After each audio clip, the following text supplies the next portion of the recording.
오늘 우리에게 주신 하나님 말씀은 고린도후서 9장 6절에서 15절 말씀입니다. 이것이 곧 적게 심는 자는 적게 거두고 많이 심는 자는 많이 거둔다는 말이로다. 각각 그 마음에 정한 대로 할 것이요 인색함으로나 억지로 하지 말지니 하나님은 즐겨 내는 자를 사랑하시느니라. 하나님이 능히 모든 은혜를 너희에게 넘치게 하시나니 이는 너희로 모든 일에 항상 모든 것이 넉넉하여 모든 착한 일을 넘치게 하려 하심이라. 기록된 바 그가 흩어가는 자들에게 주었으니 그의 의가 영영토록 있느니라. 함과 같으니라. 심는 자에게 씨와 먹을 양식을 주시는 이가 너희 심을 것을 주사 풍성하게 하시고 너희 열매를 더하게 하시리니 너희가 모든 일에 넉넉하여 그렇게 연보함은 그들이 우리로 말미암아 하나님께 감사하게 하는 것이라. 이 봉사의 직무가 성도들의 부족한 것을 보충할 뿐 아니라 사람들이 하나님께 드리는 많은 감사로 말미암아 넘쳤느니라. 이 직무로 증거를 삼아 너희가 그리스도의 복음을 진실히 믿고 복종하는 것과 그들과 모든 사람을 섬기는 너희의 후한 연보로 말미암아 하나님께 영광을 돌리고 또 그들이 너희를 위하여 간구하며 하나님이 너희에게 주신 지극한 은혜로 말미암아 너희를 사모하느니라. 말할 수 없는 그의 은사로 말미암아 하나님께 감사하노라. 아멘. 우리는 계속해서 고린도서 본문에서 헌금에 대한 내용을 보고 있습니다. 우리가 헌금에 대한 본문을 읽다 보면 이렇게 오해할 수가 있죠. 하나님께서 우리에게 헌금하라는 의무를 부여하고 계시구나. 헌금 내는 것이 정말 힘들고 싫지만 하나님이 내라고 하시니까 내야 되는 거구나. 이런 오해를 할 수가 있죠. 하나님께서 오늘 주신 본문의 내용은 하나님께 후히 드리는 것에는 하나님이 더 크게 갚아주실 약속이 들어있다는 것입니다. 영화나 드라마에서 우리가 종종 투자 사기꾼들을 볼 때가 있습니다. 확실하게 이득을 보장해준다고 속이기 때문에 어리석은 피해자들은 그 기회를 놓칠세라 대출도 받고 담보까지 걸어서 그 투자 자리에 들어가는 그런 장면 말이죠. 전혀 신뢰할 수 없는 사람이 제안하는 그런 투자 자리도 이득이 보장된다고 하면 물불 안 가리는 것이 인간인데 오늘 본문은 하나님께서 확실한 말씀으로 보장해 주시는 것입니다. 직설적으로 말하면 하나님께 후히 드리는 것은 하나님이 보증하시기 때문에 절대 실패하지 않는 투자라는 말입니다. 고린도후서 9장 6절 보겠습니다. 이것이 곧 적게 심는 자는 적게 거두고 많이 심는 자는 많이 거둔다 하는 말이로다. 하나님은 우리가 하나님께 드리는 헌금을 마치 땅에 씨앗을 뿌리는 것으로 비유하십니다. 적게 심는 자는 적게 거둡니다. 그런데 여기서 적다는 것은 그냥 물질의 양이 적다라는 말은 아닙니다. 오히려 인색하게 라는 말로 이해하는 편이 좋습니다. 과부의 두 렙돈을 기억하시죠? 적은 물질이었지만 인색하지 않았습니다. 하나님께 인색함의 씨앗을 뿌리는 자는 하나님께 후한 복을 기대할 수가 없습니다. 또한 많이 심는 자, 여기서 많다는 말은 축복이라는 뜻의 단어입니다. 복되게, 복스럽게, 후하게 심는 자는 하나님께서도 그에게 풍성한 복을 내려주십니다. 이 역시 물질의 양보다는 그 마음을 가리키는 말이죠. 마음을 다해 드리는 자에게는 하나님께서도 마음을 다해 갚아주십니다. 이것이 헌금에 숨어있는 원리입니다. 하나님의 보증이죠.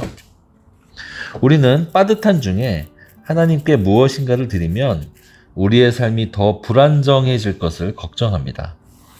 물론 우리가 하나님께 우리의 삶을 다 내팽개치고 다 바치라는 뜻은 결코 아닙니다. 10절에는 이런 표현이 있습니다. 심는 자에게는 하나님께서 씨와 먹을 것을 주시는 분이다 라고 말이죠. 여러분, 농사를 짓던 시절을 떠올려 봅시다. 풍년도 있고 흉년도 있습니다. 그런데 아무리 흉년이고 당장 먹을 것이 없어도 당장 굶어도 절대 지켜야 하는 것이 있습니다. 그것은 바로 종자씨이죠. 내년에 뿌릴 씨앗, 그 씨앗으로 쓸 곡식입니다. 당장 먹을 것이 없다고 그 종자씨를 한 그릇 죽으로 바꿔버리면 당장의 한 끼를 채울 수는 있어도 절대로 다음 해 1년 내내 굶주릴 수밖에는 없게 되는 것입니다. 그래서 농부들은 종자씨를 당장 며칠 굶더라도 지켜내야 하는 법입니다. 그것처럼 우리가 우리 인생에 하나님의 복을 기대한다면 오히려 하나님의 은혜를 구해야 하겠죠.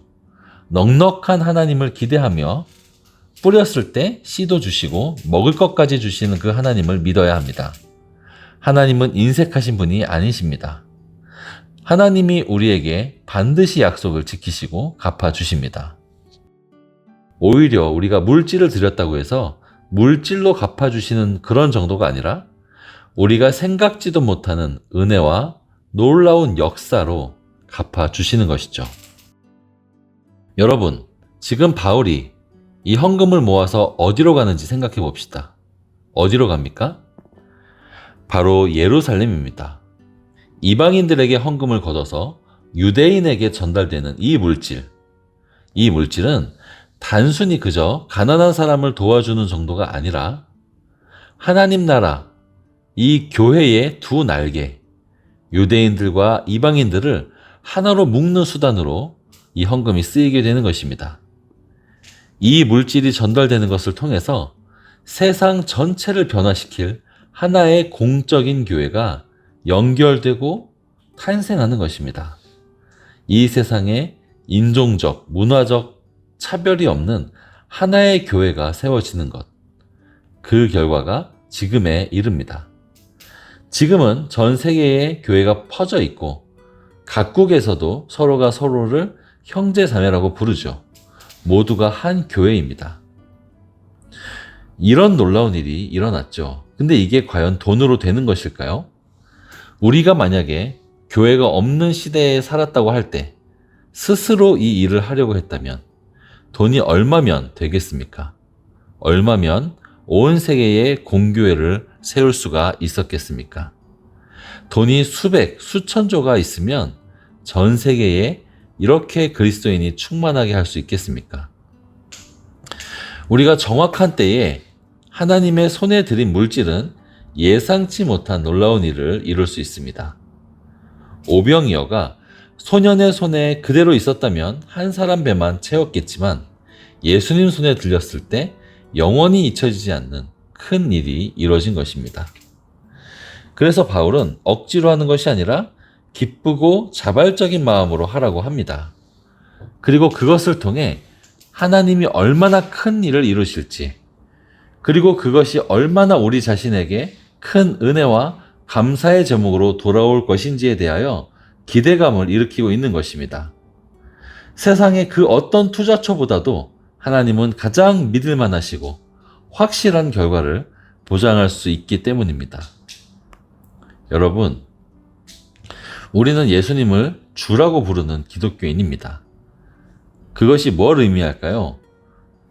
주님이 온 세상 만물과 나의 소유, 그리고 심지어 나 자신과 나의 생명까지도 주인이 되신다는 것을 인정하는 뜻 아니겠습니까? 사실 우리에게 주어진 모든 것들 중에 원래부터 내 거였던 것은 하나도 없습니다. 우리는 하나님의 섭리로 내가 정하지 않은 때에 태어났죠. 그리고 지금 주어진 모든 것이 다 하나님의 은혜로 우리에게 잠시 맡겨진 것입니다. 그러다가 하나님께서 와라 이렇게 말씀하시면 우리는 모든 것을 내려놓고 하나님께 가게 되죠. 마치 열심히 연기를 하다가 감독의 오케이 사인이 나면 세트 안에 모든 것을 내려놓고 나오는 영화배우처럼 우리는 결국 하나님 앞에서 나의 소유를 남기는 것이 아닙니다. 그 소유를 어떻게 사용했는가? 그것이 우리의 충성을 남깁니다. 사랑하는 여러분, 하나님은 우리에게 구걸하시는 분이 아닙니다. 뭔가를 억지로 수금해 가시는 분도 아니죠.